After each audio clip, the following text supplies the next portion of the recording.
Conférence sociale avec des chaises vides aujourd'hui, la CGT, Force ouvrière ne viendront pas.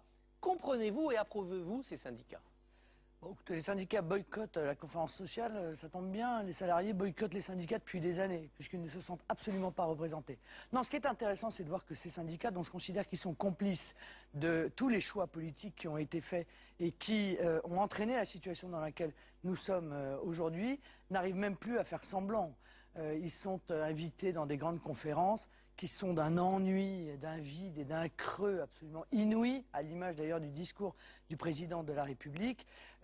Tous les salariés de France ont compris que ça n'est pas au travers de ces conférences qui se multiplient d'ailleurs, il y en a eu 3 depuis 2012, que vont se régler les problèmes. Les problèmes se régleront par le changement du modèle économique que nous impose l'Union européenne et que mettent en œuvre servilement nos dirigeants depuis des années, qu'ils soient de droite ou de gauche d'ailleurs. Si vous étiez au pouvoir, donc, il n'y aurait pas de conférence sociale et quels seraient les droits des syndicats?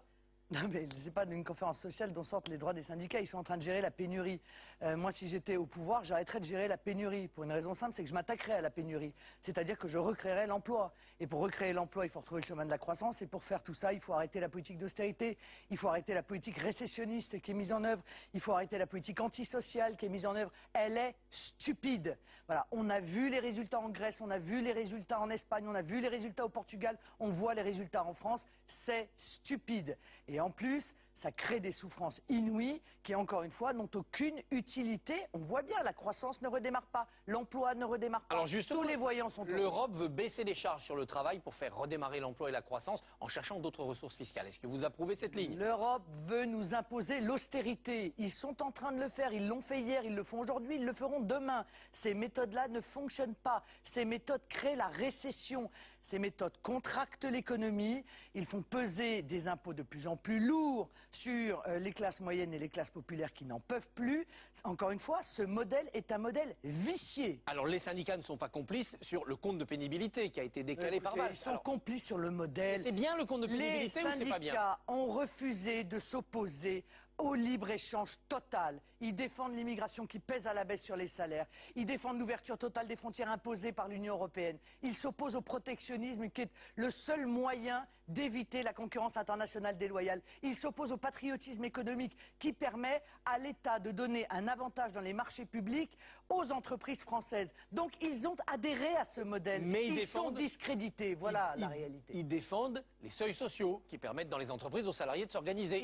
Non, ils font croire aux salariés, ils s'agitent beaucoup sur des sujets qui sont la conséquence du modèle social pour faire croire qu'ils servent encore à quelque chose. Les syndicats aujourd'hui, encore une fois, sont complices. Il faut donc libérer les syndicats. Comment ? Il faut permettre à n'importe quel syndicat de se créer comme n'importe quel parti politique. Et il se présente aux élections. Et s'il a un seuil d'adhérents, eh bien, il a des représentants. Ça s'appelle la représentativité, c'est ce Rien du tout. Vous savez pertinemment que les règles ne sont pas celles-là et que la représentation syndicale est totalement bloquée depuis la Seconde Guerre mondiale. Alors François Hollande a réagi. Il annonce 3 tables rondes pour la rentrée, dont une sur l'apprentissage. Est-ce que vous allez approuver cet effort en faveur des apprentis? Mais il ne trouve pas les bonnes solutions. Regardez, il a déjà dit ça. Il s'était fixé 500 000 apprentis. Le nombre d'apprentis a baissé de 8%. En 2013. Justement, on réagit peut-être zéro charge sur les apprentis. Mais on réagit en faisant quoi? Parce que l'année dernière, il y a quelques mois, il a supprimé le crédit impôt apprentissage en le limitant à la première année. Donc il a supprimé les incitations à l'apprentissage. Et aujourd'hui, il arrive pour nous dire « Ah ben je vais faire l'inverse de ce que j'ai fait hier ». Il faut les rétablir? Ce sont des incompétents, monsieur Barbier. Est-ce qu'il faut... Ce sont des incompétents. Est-ce qu'il faut en orientation scolaire, par exemple, aux enfants de 14-15 ans en difficulté, dire allez, apprentissage obligatoire? Non, il faut que l'apprentissage soit autorisé à partir de 14 ans. Car 16 ans, c'est trop tard, monsieur Barbier. C'est trop tard. Quand vous avez un enfant qui n'est pas fait pour les études et que vous le laissez traîner dans le milieu scolaire pendant 2 ans, à s'ennuyer et parfois même à ennuyer les autres, vous arrivez avec un enfant qui a 16 ans, qui a déjà le sentiment psychologiquement d'être en échec. C'est trop tard. Donc, autorisé, mais pas apprentissage imposé. À 14 ans. Aide financière de l'État massive à destination de l'apprentissage. Et surtout, il faut changer les comportements, il faut changer les états d'esprit. Et de qui? Mais des patrons? Mais aussi de l'éducation, des hautes sphères de l'éducation nationale. Parce que depuis des années, on a totalement dévalué le travail manuel. On considérait que tout le monde devait faire des études, tout le monde devait faire des études supérieures, sinon on était un moins que rien. Eh bien ça, c'est profondément destructeur dans une société. Il faut donc revaloriser le travail manuel, et ça passe aussi par le changement d'état d'esprit de ceux qui sont à la tête de l'éducation nationale. Un conflit à part, celui de la SNCM. On l'a vu à Marseille et en Corse, les difficultés économiques sont là. Que proposez-vous pour en sortir? D'abord, il faut faire le bon constat. Il est vrai qu'il y a eu des mauvais choix politiques des syndicats qui ont multiplié les grèves suicidaires qui sont en partie à l'origine des difficultés de la SNCM. Mais pas seulement. Car il y a quelque chose que l'on oublie, ce sont les 440 millions d'euros qui ont dû être reversés par la SNCM à l'État sur ordre de l'Union européenne. Ah bah oui, des aides illégales, des soutiens illégaux. Eh ben voyons. Ça tord la concurrence. Eh bien voilà, ça tord la concurrence. Sauf que là, on est dans un problème de continuité territoriale. Et moi, je plaide pour que l'État stratège ait le droit d'intervenir quand il le veut. Je n'ai pas de diktat à recevoir de l'Union européenne. Si je considère que parce que la continuité territoriale est comment dire, priorité, une priorité, oui, une évidence. L'État a le droit de venir au soutien d'une entreprise. Je veux pouvoir le faire et je n'ai pas envie que, sous prétexte de concurrence libre et non faussée, l'Union européenne me l'empêche. Et aujourd'hui, vous nationaliseriez la SNCM pour la sauver? Mais écoutez... Il faut bien trouver quelque chose, là. Mais oui, bien sûr, il faut trouver quelque chose. Il faut dire non à l'Union européenne. Non. Et donc on nationalise la SNCM? On peut faire preuve encore un peu de courage, de liberté, d'indépendance dans notre pays. Il faut dire non. Regardez, ils sont en train de tout privatiser.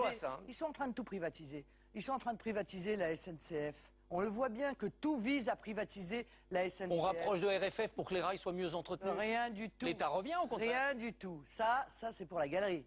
En réalité, on sépare. On laisse les dettes à la charge de l'État et on crée une structure qui est rentable pour pouvoir l'ouvrir à la concurrence et pour pouvoir la privatiser. On a vu ce que ça a donné, le gaz, l'électricité. Ça n'a pas du tout fait baisser les prix, contrairement à ce qu'on avait vendu aux Français. Et ça n'a pas du tout rendu le service plus performant, comme on a pu le voir pour la Poste en Espagne, pour le train en Grande-Bretagne. Ça marche pas. Marie-Lise Lebranchu, nous raconte Libération ce matin, a convié 2 sociologues à réfléchir sur les progrès du Front National parmi la fonction publique. Est-ce que vous êtes choqué par cette méthode? Bon, honnêtement, je tombe pas de la dernière pluie quand même. Je sais pertinemment que les ministres viennent consulter un certain nombre de sociologues pour tenter de limiter la casse sur le plan électoral. Mais ce qui serait plus intéressant de la part de Mme Lebranchu, c'est de s'attacher à ce qu'attendent les fonctionnaires, plutôt que de s'attacher aux conséquences de leur déception et parfois de leur désarroi, à savoir le fait qu'ils ont abandonné le Parti socialiste, car c'est ça la vérité. Ils ont compris, pour une grande partie d'entre eux, les fonctionnaires, que le Parti socialiste était devenu un mouvement tout à fait ultralibéral, tout à fait soumis, encore une fois, aux exigences de l'Union européenne, tout à fait opposé au service public tel que nous l'entendons, le service au public, et donc ils s'en séparent. Donc Marine Le Pen présidente, ça serait plus de fonctionnaires? Mais pourquoi pour qu'il y ait mieux de service public. Mais pourquoi la caricature tout le temps? La vraie question, c'est de permettre aux fonctionnaires de travailler dans de bonnes conditions. C'est aussi de déterminer en quoi les services publics apportent un plus aux Français. Moi, je crois au service public. Je pense qu'il faut qu'ils soient performants et je sais qu'ils peuvent être performants. Mais il faut, encore une fois, arrêter la privatisation généralisée dont on voit très bien qu'elle est idéologique et que les conséquences, c'est des prix plus chers pour les usagers, c'est moins de sécurité. Et je crois que l'exemple de la SNCF vient cruellement rappeler cet état de fait. Et en réalité, c'est moins de performance. Les dessertes qui ferment, parce que c'est la rentabilité. Les services publics ne doivent pas être soumis à un problème de rentabilité. L'UMP, ça n'est pas son rôle. L'UMP n'est pas vraiment dans la rentabilité non plus. On aura ce soir le montant de ses dettes, l'état de ses comptes. On parle de 80 millions de dettes. Est-ce que les malheurs de l'UMP, ça vous arrange?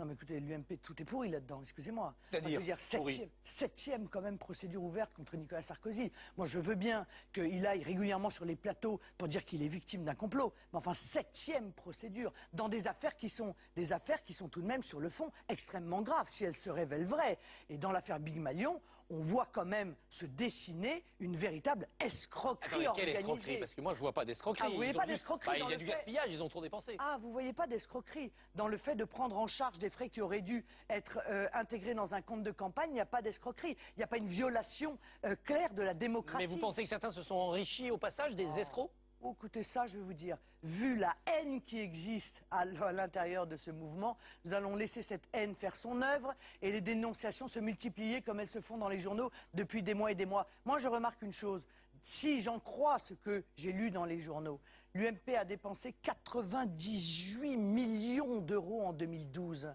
Je rappelle aux téléspectateurs que le Front National, premier parti de France, fonctionne avec 5 millions de subventions. Est-ce que le retour de Nicolas Sarkozy vous fait électoralement peur, comme il avait réussi à faire diminuer le FN en 2007? Non mais absolument pas. Voilà un homme qui a échoué, qui s'est fait rejeter par les Français, qui a une batterie de casseroles qui le suit, qui devient de plus en plus importante. Et je devrais avoir peur de Vous lui. l'attendez de pied ferme.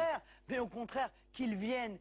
C'est un homme qui, à mon avis, est discrédité. Et je pense, compte tenu des affaires qui vont se révéler, même disqualifié. Le litige avec votre père est-il terminé ou bien y a-t-il quelque chose de définitivement cassé et donc le FN ne marchera plus comme avant? Le FN fonctionne très bien. Entre la présidente et le président d'honneur. Et le FN n'est pas perturbé par un différend qui peut exister entre le président d'honneur et la présidente du Front National. Et qui demeure. Et qui semble demeurer, oui. Ben, nous avons un désaccord. Écoutez, nous avons un désaccord. Nous actons que nous avons un désaccord, mais ça n'entrave en rien la dynamique du Front National. Croyez-moi, nous avons beaucoup à faire. Il y a des élections sénatoriales, régionales, cantonales et derrière présidentielles. Et je vais profiter du congrès du mois de novembre du Front National pour réorganiser le Front National, pour le rendre plus performant encore. Il sera marinisé complètement. Non, mais ce n'est pas le but. Je ne personnalise pas l'organisation. Je vais essayer de mettre en place une organisation qui permette effectivement de faire face dans les meilleures conditions possibles aux échéances. Et croyez-moi, dès la rentrée, là, vous allez voir le dynamisme avec lequel nous allons imposer des débats, imposer des sujets dans le débat public. Un dernier dès le 30 août, parce que nous serons à Brachet, vous savez, ce petit village dont j'ai fait un symbole de la France des oubliés. Un tout dernier mot. Des soldats algériens vont défiler le 14 juillet sur les Champs-Élysées. Hommage à tous ceux qui ont combattu en 1914. Ça vous choque? Tout à fait. Tout à fait. Pourquoi? Parce que ceux qui ont combattu, comme vous dites, étaient français. Oui, mais ils étaient aussi de cette terre-là. Non, monsieur, ils étaient français. Par conséquent, les soldats algériens n'ont strictement rien à faire sur les Champs-Élysées, d'autant que le gouvernement algérien ne cesse d'insulter la France en toutes circonstances et qu'aucun des dossiers qui ont été ouverts avec les pieds noirs et les harkis n'a été aujourd'hui réglé. Marine Le Pen, merci. Bonne journée. Merci beaucoup.